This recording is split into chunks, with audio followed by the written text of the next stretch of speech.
के 2 बजे अहमद अपने बिस्तर पर लेटा मोबाइल चला रहा था।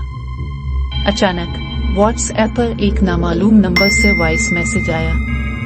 अहमद। एक भारी सरगोशी जैसी आवाज थी। अहमद ने हैरानी से नंबर देखा लेकिन पहचान न सका। जैसे ही इसने रिप्लाई करने के लिए कीबोर्ड खोला, दूसरा मैसेज आ गया, मैं दरवाजे पर हूँ। अहमद का सांस रुकने लगा।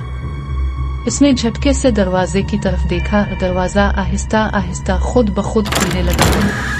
पसीने में शराबूर अहमद ने फौरन मोबाइल की टॉर्च ऑन की, लेकिन दरवाजे के पीछे कुछ नहीं था। दिल को तसल्ली देने के लिए इसने खुद को समझाया, ये मेरा वहम है। लेकिन फिर एक आखिरी वॉइस मैसेज आया, पीछे मत देखना।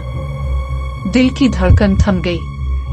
अहमद ने कांपते हाथों से मोबाइल गिराया और आहिस्ता आहिस्ता गर्दन मोड़कर पीछे देखा।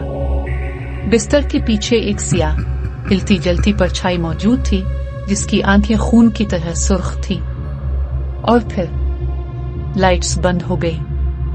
अगली सुबह अहमद का मोबाइल जमीन पर टूटा हुआ पड़ा था और वो खुद गायब था।